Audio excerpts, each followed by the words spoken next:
في قصتين ظراف، في ناس كتير طبعا ان شاء الله سمعانا. من الحاجات المهمة اللي الناس لازم تعرفها ان عشان تبني شركة كبيرة لازم حد يتبناك. ما ينفعش انت من صفر توصل ل 100 مليار لوحدك. فلازم مايكروسوفت تقول انا هخش معاك، جوجل تخش معاك، اللي عمل جوجل وفيسبوك المخابرات الامريكيه تخش معاك، يعني لازم حد كبير يتبناك.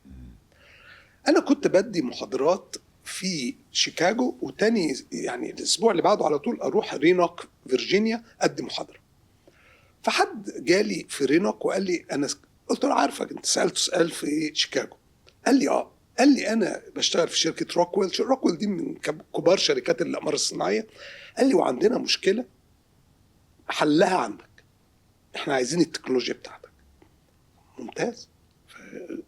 قعدنا مع بعض وقالوا احنا جايين لك الاسبوع الجاي كالجري انا والرئيس بتاعي. وجم فعلا واتفرجوا على الايميوليشن اللي احنا كنا عملنا. كان ده سنه 92 قبل ما نبني الشركه مع فريد في 93، بس فريد كان معانا. فجم فعلا وقالوا لا احنا شارين، احنا عندنا بنعمل للقمر الصناعي شبه موصلات اللي انتم محتاجينها، السرعه اللي انتم محتاجينها بنبنيها دلوقتي، فهنقدر نعمل حاجه صغيره قريب جدا. فقالوا انتم محتاجين كام؟ انه 5 مليون دولار قدام 20% من الشركه. قالوا هناخدهم، انتوا اكتبوا لنا التقرير الفني اللي يتحط في العقد واحنا هنروح نجيب لكم العقد ونرجع. اختفوا، ما سمعناش منهم تاني.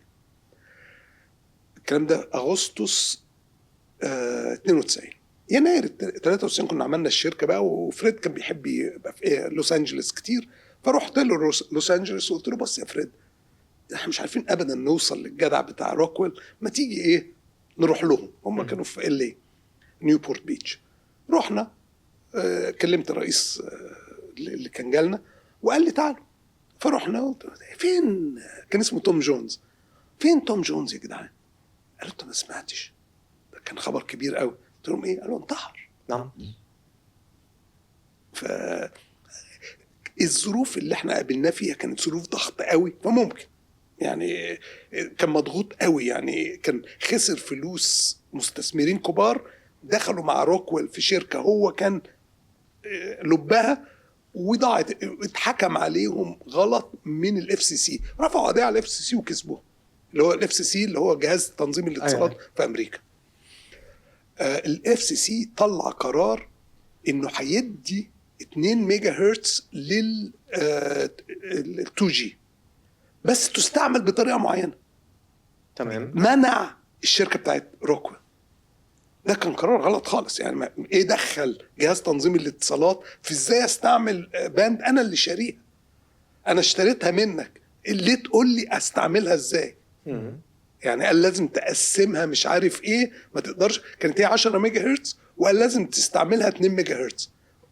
الشركه الثانيه اسمها PCN امريكا، الشركه اللي كسبت كانت كوالكوم اللي هي اليهوديه بتاعت 7%. بلا شك كان في رشاوي وفضيحه كبيره في امريكا. للFCC اعتذر وقال اخر قرار فني نصدره، احنا ملناش الا في تنظيم الاتصالات، ملناش بتعمل بيها ايه. فهو شركته كانت واخده فلوس كتيره من ناس كتير، فجايز حصل.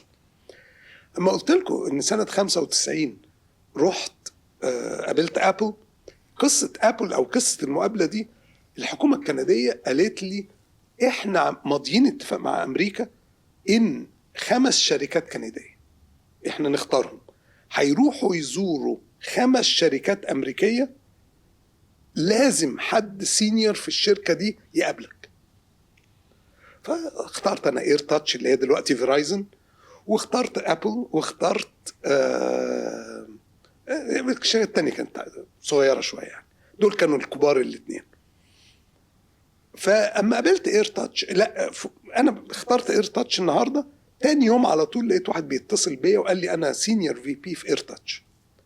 قال لي الكلام اللي انت بتقوله ده جبار، الاتصالات السريعه دي ده العالم كله، بس قال لي انا اهو وانت اهو، الكلام ده مش هيحصل الا سنه 2005.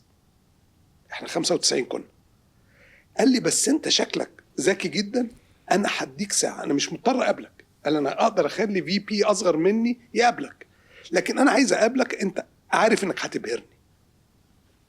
قال لي هديك ساعه الاسبوع الجاي تبهرني فيها. انا رحت حطينا البتاع، اتصلت بمشيل. فاكر يا مشيل الموضوع الجي بي اس وازاي بنلاقي الموبايل؟ كنا بنعرف نلاقي الموبايل بشبكه الاتصالات بس، ونلاقيه في حدود مترات. قلت له فاكر احنا عملنا التجارب دي؟ الطراع الاولاني. عملنا تجارب فعلا مع شركه الاتصالات بتاعتي، وكنا ده اللي كنا بنحاول نبيعه. قال لي قلت له اعمل لي برزنتيشن. قلت له انا هقابل ايرتاتش وعايزين مفاجاه غير الاتصالات السريعه. فانا كان ياما بقى لسه الاوفر هيد بروجيكتورز، فبحط اول سلايد العنوان بقى. قال لي عندك ده؟ قلت له قال لي وريني النتائج، سيبك من بتاع كله، وريني النتائج. كان مطلوب قوي التكنولوجيا انك تلاقي ان شبكه الاتصالات نفسها تحدد موقعك. كانوا بيدعوا انها بيقولوا عليه enhanced 911 services، اللي هي لو حد اتصل بالبوليس من الموبايل يبقى معروف فين. عشان في امريكا وكندا اسرع طريقه تجيب البوليس انك تتصل وتقفل.